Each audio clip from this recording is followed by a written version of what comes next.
आप देख रहे हैं एबीएन महाराष्ट्र। मैं हूं आपके साथ मुनीर आरिफ खान।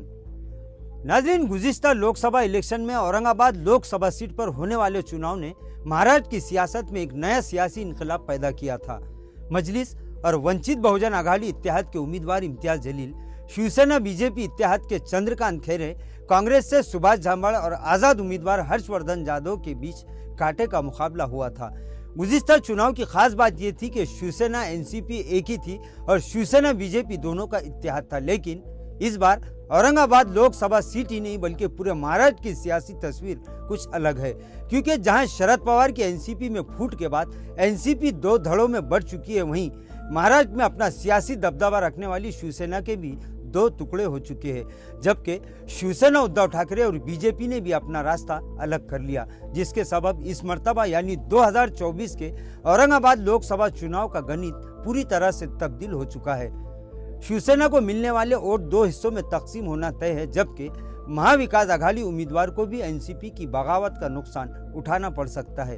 तो तीसरी तरफ गुज़िश्ता चुनाव में सियासी उलटफेर करने वाले कन्नड़ के साबिक एमएलए हर्षवर्धन जाधव इस मर्तबा भी आज़ाद उम्मीदवार की हैसियत से मैदान में तो है, लेकिन इनका वो सियासी जलवा जो 2019 के लोकसभा इलेक्शन में दिखाई दिया था, इस वक्त वो सियासी पावर दिखाई नहीं दे रहा है।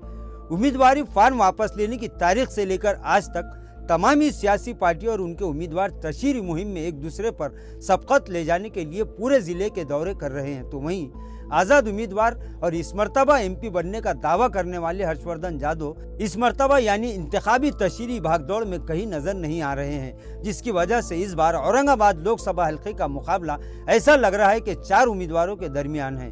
गुज़िश्ता इलेक्शन के बमुकाबला इस बार मजलिस उम्मीदवार इम्तियाज जलील वंचित से अलग होकर तन्हा मैदान में है, तो वहीं महाविकास आघाड़ी के चंद्रकांत खैरे, महायुति से संदीपान भुमरे और वंचित से अफसर खान किस्मत आजमा रहे हैं। नाजरीन, ये कोई हवा में की जा रही बात नहीं, बल्कि आप पिछले इलेक्शन का कच्चा चिट्ठा उठाकर देख लीजिए कि गुज़िश्ता चुनाव में कांग्रेस एनसीपी इत्तेहाद के उम्मीदवार सुभाष झांबड़ ने 91,000, हर्षवर्धन जाधव ने 2,83,000 वोट हासिल किए थे।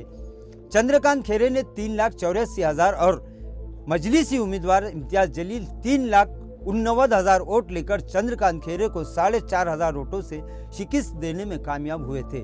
इस बार हर्षवर्धन जाधव गुज़िश्ता की तरह 2,83,000 वोट हासिल करते दिखाई नहीं दे रहे हैं।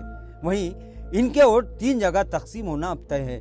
जाधव के 3 लाख के करीब वोट है। इस मर्तबा हर्षवर्धन जाधव इतने वोट हासिल करेंगे, यानी जितने वोट वो लेंगे, इसके बाद बकिया आधे संदीपान भुमरे के खाते में जाने वाले हैं अब के, और जबकि आधे वोट महाविकास आघाड़ी के उम्मीदवार चंद्रकांत खैरे के खाते में आना तय है। और हर्षवर्धन जाधव ने जितने मुस्लिम वोट हासिल किए थे, इसमें भी ये वोट 2 जगह तकसीम होंगे, यानी मजलिस और महाविकास आघाड़ी के उम्मीदवार को मिलेंगे। रही बात दलित वोटों की, तो पिछली मर्तबा जो मुत्तहिदा वोट मजलिस को मिले थे, उतने ही वोट इस बार भी मिलने का दावा नहीं किया जा सकता, क्योंकि चाहे कुछ भी हो, दलित अवाम प्रकाश अंबेडकर को इतना बड़ा धोखा नहीं दे सकते। यानी दलित समाज 100% तो नहीं, लेकिन प्रकाश अंबेडकर का चेहरा सामने रखकर ही काम करेगा, क्योंकि ये अपने अपने समाज और अपने अपने समाज के नेता की सियासी ताकत की बात है। लिहाजा कुल मिलाकर तमाम ही उम्मीदवारों को इस बार मैदान मारने के लिए एड़ी चोटी का जोर लगाना होगा। अब कौन सा उम्मीदवार आवाम को अपने पाले में खींचने में कामयाब होता है, ये देखने वाली बात होगी।